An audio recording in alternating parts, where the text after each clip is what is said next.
Alright folks, kamusta naman kayo dyan? Last time, pinag-usapan natin yung Battle of the Mayors, no? Two charismatic young mayors, Sara Duterte and Isko Moreno, no? So if you look at some of the surveys, mukhang ito yung labanan so far. We're gonna also discuss, the plans for Vice President Leni Robredo, whether talagang sasali siya dito sa race, whether she's gonna be competitive. Yes, indeed, she could be very competitive. Ano yung magiging tandem niya? We're gonna have also an episode about yung pambansang kamao, Manny Pacquiao, and some of the may konting hidwaan, no, sa pagitan ng ating Pac-Man, no, our national boxing hero, and the President of the Republic more recently, at saka yung potential split within the PDP Laban party, which is supposed to be our official ruling party, no. And yet, it seems one person we're not talking about very much is Bongbong Marcos, the son of former Filipino President Ferdinand Marcos. Some would say dictator, but that's a separate issue. And I think once we get into that, we can have the debate. No problem about that. But I'm also very aware, we're all very aware that there's something called Solid North. And there's a huge following for the Marcoses. Because there's this belief na siya ang, former President Marcos was best president ever.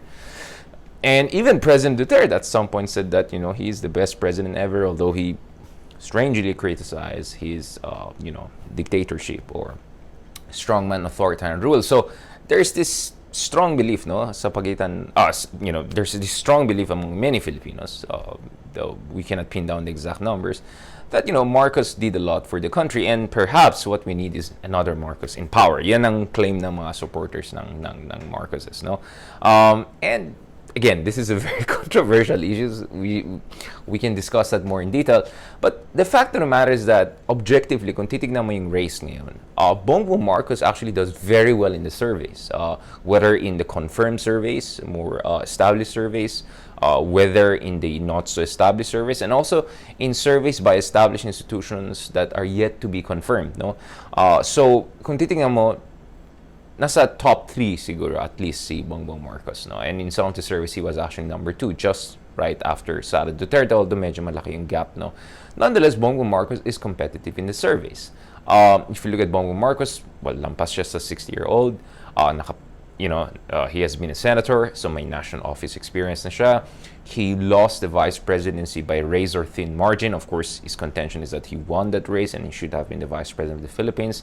So naturally, ang next niya titignan is the office of the presidency. His father was the president. His father occupied the Malacannag for quite such a long time, no? They were, as the Marcoses, in Malacannag for a very long time.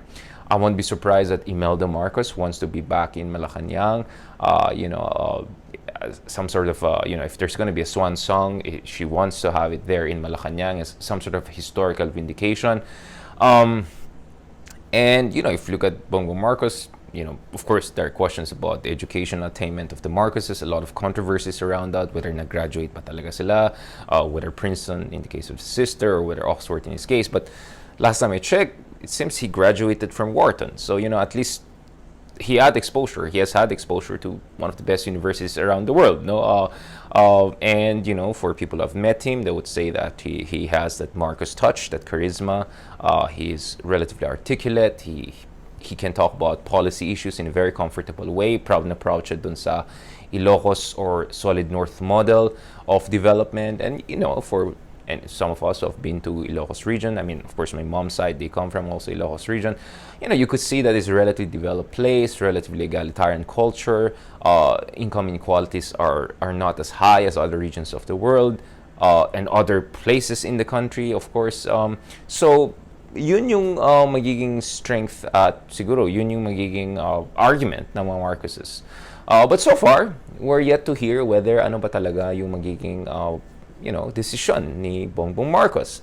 We saw earlier this year that, Bongbong Marcos actually visited Sara Duterte dyan sa Davao. I think together with Amy Marcos, they had very cordial conversation. We don't know ano talaga yung content, but you could guess probably it was also a gentle way of saying na andito rin kami, no? That we have some sort of ambition that maybe we want to also enter this race. Although I mean, Marcos earlier this year, sinabi niya na their concern also is medyo maikpit na yung labanan, no? Mukhang maraming gusto maging next president, no?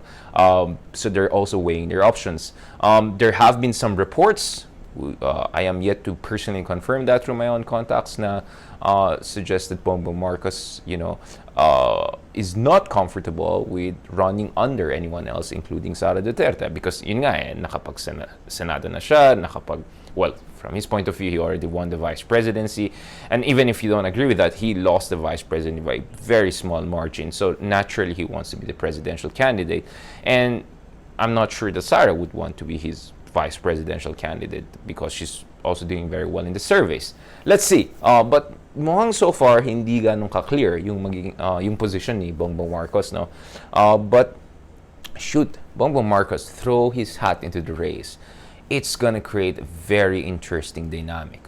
We know that dun sa mga 16 million na bumoto kay Pangulong Duterte, a lot of them also were very big supporters of the Marcoses, no?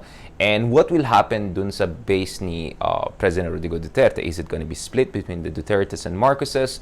Is Marcos going to create a new base? Is Marcos going to present himself as an alternative to Dutertes? Although, both families, the Marcoses and Dutertes, have this kind of strong leader kind of narrative dun sa kanilang political projection. Let's see. But so far, I think talagang you could say that the dark horse so far is Bongbong Marcos. And should he decide to throw his hat into the race, we're going to have very, very interesting dynamic come 2022 elections. And let's see what's going to happen also in terms of dynamics sa pagitan ng mga supporters ni Duterte and supporters ni Bongbong Marcos. No? So let's see. That's going to be a very interesting thing. But clearly, Bongbong Marcos is, keeping the cards close to his heart, and he's really evaluating the situation. So if they're going to run, they're going to make sure that they're going to be very competitive in this. So I think Solid South is going to be a big factor in these elections. So the question is, will Solid North also throw its hat into the race through the candidacy of Bongbong Marcos? Pag-usapan natin more about this issue in the coming episodes. Let's keep it there. Thank you very much.